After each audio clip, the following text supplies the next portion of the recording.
নমস্কার বন্ধুরা, তোমরা সকলে কেমন আছো? আশা করি রাধা মাধবের কৃপায় তোমরা সকলে ভালো আছো, সুস্থ আছো। রোজের মতো দেখো আজকেও চলে এসেছি ঠাকুর ঘরে তোমাদেরকে রাধা মাধবকে দর্শন করাবো বলে। গিরিশোনাকে দর্শন করো। আজকে দেখো একটা কদম দিয়েছি সামনে, কদম ফুল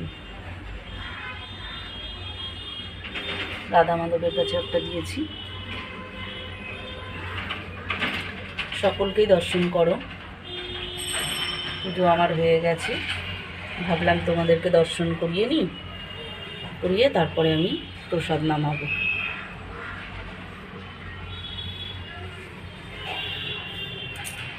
ভোগ দর্শন করো। সকলেই বলে ভোগ দর্শনে নাকি দুর্ভোগ কাটে, সেই কারণে রোজ আমি তোমাদেরকে ভোগও দর্শন করাই। তাহলে চলো এবার আমি প্রসাদটাকে নামিয়ে নিই। কাটাকুটি করে চলে এলাম দেখো দুপুরে রান্নায়। আজকে তো নিরামিষ, জানো কালকে একাদশী করেছি, সেই হিসেবে পালন করতে হয় বলে আজকেও নিরামিষ খেতে হয়। তা দেখো আজকে করব ঝিঙে আলু পোস্ত। তার জন্য আমি ঝিঙে আর আলুটাকে কেটে নিয়েছি। আর এইদিকে কেটে রেখেছি দেখো একটু কুমড়োর ডগা। বললাম যে একটু কুমড়ো শাক নিয়ে আসতে, তা কুমড়ো শাক, আলু, বেগুন আর একটা ঝিঙে দিয়ে এটা কেটে রেখেছি।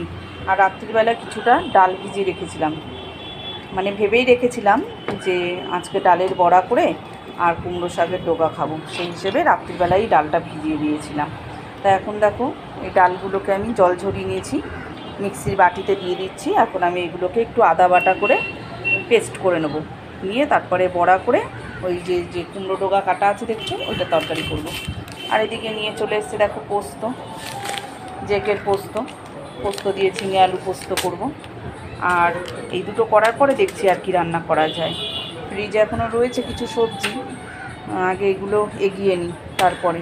তাহলে চলো দুপুরে রান্নাটা আমি শুরু করে দিই। এগুলো আমি এখন বেটে নেব। তাই আমি গরম বসিয়ে দিয়েছি, আর গরমও হয়ে গেছে। তাতে আমি দিয়ে দিলাম দেখো তেল বড়াগুলোকে ভেজে নেওয়ার জন্য। আর এদিকে দেখো আমি এর মধ্যে একটু কাঁচা লঙ্কা কুচি, একটু হলুদ, একটু নুন দিয়ে নিয়েছি বড়াগুলো ভাজার জন্য।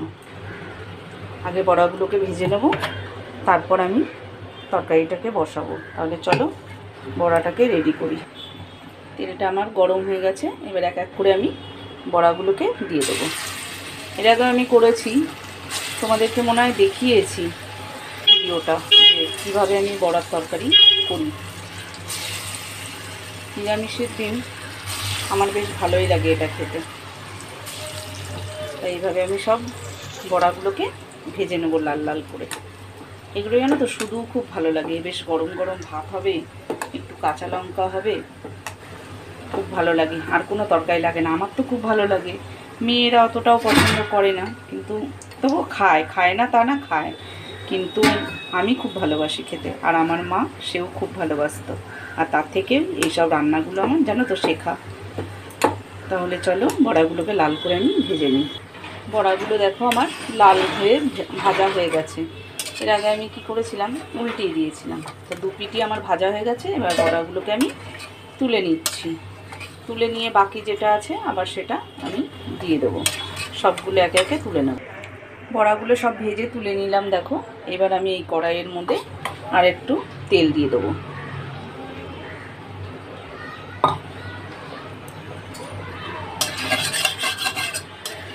তরকারিটা বসানোর জন্য একটু তেল আর একটু দিয়ে দিলাম।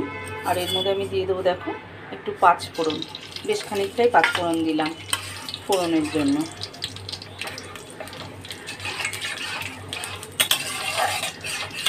ফোড়নটা একটু লাল লাল হবে, মানে একটু গন্ধটা যে বেরোবে পাঁচফোড়নের, জানো তো পাঁচফোড়নের গন্ধটা খুব সুন্দর, আমার তো খুব ভালো লাগে। খুব সুন্দর একটা গন্ধ বেরিয়েছে। এবার যখন পাঁচফোড়নের গন্ধটা বেরিয়ে যাবে তখন মনে ভাববে যে তাহলে ফোড়নটা আমার রেডি। এবার আমি যে পাঁচমিশালির জন্য সবজিটা কেটে রেখেছিলাম সেইগুলো এক এক করে সব দিয়ে দেবো।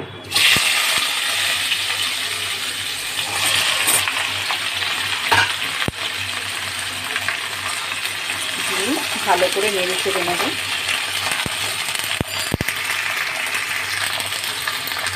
এবার দেখো আমি এর মধ্যে এক করে যা যা উপকরণ দেওয়া দিয়ে দেবো।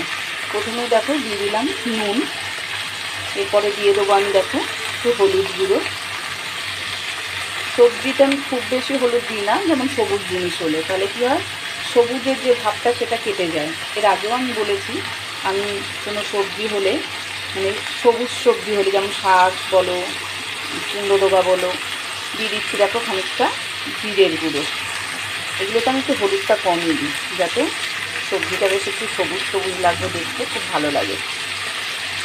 দিয়ে দিলাম দেখো জিরের গুঁড়ো। আমি আর কিছু দিচ্ছি না আলাদা করে মশলা, তোমরা চাইলে একটু আদা জিরে বাটা দিতেই পারো। আমি আদা জিরে বাটা দিলাম না, কিন্তু আমি একটু জিরের গুঁড়ো দিয়ে দিলাম। এবার এগুলো খুব ভালো করে মিক্স করে তারপর আমি একটু, জানো তো ওইদিকে আমার ভাতও হয়ে গেছে, গ্যাসটা বন্ধ করে দিই। ভাতের উপরে আমি একটু গরম জল বসিয়েছিলাম, ওই গরম জলটা আমি এর মধ্যে দিয়ে দেবো। একটু ভালো করে নেড়ে নিই, ভালো করে নেড়ে নিলাম। আর আমি একটু কাঁচা লঙ্কা মাঝখান থেকে দু অর্ধেক করে দিয়ে দিলাম। বেশি ঝাল দিলাম না, অল্পই দিলাম। 3-4টে কাঁচা লঙ্কা দু অর্ধেক করে দিলাম, মোটামুটি যা ঝাল বেরোবে। আর আমি তো কাঁচা লঙ্কা পাতে খাই ভাতের সাথে, জানি। এবার আমি কী করবো অনেকে, এবার আমি যে গরম জলটা করে রেখেছিলাম তরকারিটাতে দেবো বলে, সেই গরম জলটা আমি এবার দিয়ে দিলাম। আর ওদিকে আমার ভাতের ফ্যান ধরানোও হয়ে গেছে। তাহলে চলো এবার ভালো করে এটাকে ডুবিয়ে দিই। ডাঁটাগুলো ডুবিয়ে দিলে কি হবে, সেদ্ধ হয়ে যাবে সুন্দরভাবে। এবার আমি আরেকটু জল দেবো, কেন বড়াটাতে অনেকটাই জল টেনে নেবে। বেশ খানিকটা জল আমি দিয়ে দিলাম। এবার আমি ঢাকা দিয়ে দেবো, বেশ কিছুক্ষণ ডাঁটাগুলো সেদ্ধ হতে দেবো। এদিকে দেখো বড়ার তরকারি আমার কমপ্লিট বলতে বড়াটা দিইনি, সেদ্ধ হয়ে গেছে আলু টালু সব কিছু। এবার দেখো আমি একটুখানি এর মধ্যে মিষ্টি দিয়ে দেবো। মিষ্টিটা আগেই দিয়ে দিচ্ছি, দিয়ে একটু নেড়ে চেড়ে নেবো, তারপরে বড়াটাকে দেবো। আর যে ঝোল দেখছো এতটা ঝোল থাকবে না, এই ঝোলটা বড়াতে টেনে নেবে। আমার আবার একটু ঝোল ঝোল ভালো লাগে, জানি না কতটা ঝোল থাকবে বড়া দেওয়ার পরে। হয়ে গেছে। এবার দেখো আমি উপর থেকে বড়াগুলোকে দিয়ে দেবো। খুব বেশি বড়া দিয়ে নাড়াবো না, বড়াগুলো ভেঙে যাবে, একটু এদিক ওদিক করে দেবো আর কি। নিজেই সব ঝোলটা টেনে নিয়ে নুন মশলা ঢুকে যাবে ওর মধ্যে। আর মশলা বলতে তো কিছুই না, জিরের গুঁড়ো দিয়েছি দেখলেই। এরকম হালকা পাতলা ঝোল তরকারি খেতে আমার খুব ভালোই লাগে। নিরামিষের দিন এসব তরকারি করলে আমার মানে এই জন্য তাড়াতাড়ি খিদে পেয়ে যায়। এদের তো মানে মুখে রোচেই না, কিন্তু কিছু করার নেই, আমি ভালোবাসি খেতে। চলে তাহলে ঢাকা দিয়ে দিলাম এবার, এটা বেশিক্ষণ না, 2 মিনিটের জন্য, তারপর আমি নামিয়ে নেবো। চলো তাহলে এখন রাখি। বড়ার তরকারি তো আমার রেডি। এগুলো সবাই রান্না করতে পারো, তাও দেখালাম না। চলে এসছি বন্ধুরা, দেখো সন্ধ্যাবেলায়। বাহাতে বিস্কুটগুলোকে রেখেছি কি কারণে, দাও একটা। এটা হচ্ছে গুবলু সোনাকে দিয়েছিলাম বিস্কুটটা সন্ধ্যাবেলায় সন্ধ্যা দিতে, নিয়ে একটা ওকে দিলাম, একটা আমি খাই। আর এদিকে দেখো করে নিয়ে এসছে কফি, তো এখন কফি খাবো। আজকে একটু দেরিতেই খাচ্ছি চাটা, সন্ধ্যা টন্ধা সব দিয়ে নিলাম, বললাম একটু দেরি করে কর। কেন দেরি করে খাওয়ার কারণ আছে, আমি তো দোকানে বসেছিলাম দুপুরবেলায় গিয়ে, সেই সন্ধ্যাবেলা অবধি ছিলাম, তো সেখানে দোকান থেকে চা কিনে নিয়ে এসেছিলো, তখন একটু চা খেয়েছি, সেজন্য বললাম চাটা একটু দেরি করে কর, তার জন্য এখন করলো। সন্ধ্যা দিয়ে নিলাম, নিয়ে এবার বলো আরাম করে বসে চাটা খাবো, কত ভালো লাগবে না? সেই কারণে চা করে দিল। ও বসেছে এইদিকে, আমি এখানে বসেছি। তো চলো আজকে তো সারাদিন যাই হোক করে কেটে গেল। খাওয়া দাওয়া ওই তো রান্না করলাম ঝিঙে আলু পোস্ত, আর কি বলে ওটাকে, মটর ডালের বড়া করে তরকারি। এরা ভালো খায়নি, আমি খুব ভালো খেয়েছি। তা বললাম যে আর তো কিছু করার নেই, এবার তোমাকে ভিডিওটা শেষ করতে হবে রেগুলারের মতন। রেগুলার জন্য একটা রুটিন হয়ে গেছে, শেষ করলেও না করলেও কেমন লাগে, আবার এদিকে বসলেও ভাবি কি বলবো, আবার সামনে বসে কথা বলতেও বলো কেমন লাগে, একটা ভয়ও লাগে, কেমন যেন লাগে। যাই হোক, যদি কিছু ভুল ত্রুটি কথাবার্তা বলে থাকি তোমাদের, তাহলে আমাকে ক্ষমা করে দিও। তো চলো আজকে ভিডিওটা তাহলে আমি এখানেই শেষ করছি। আবার কালকে তোমাদের সাথে দেখা হবে, কথা হবে। তোমরা সবাই ভালো থেকো, সুস্থ থেকো। শুভরাত্রি। আর যদি ভিডিওটা ভালো লাগে তাহলে একটা লাইক ও শেয়ার করে দিও, আর নতুন হলে সাবস্ক্রাইব করে দিও।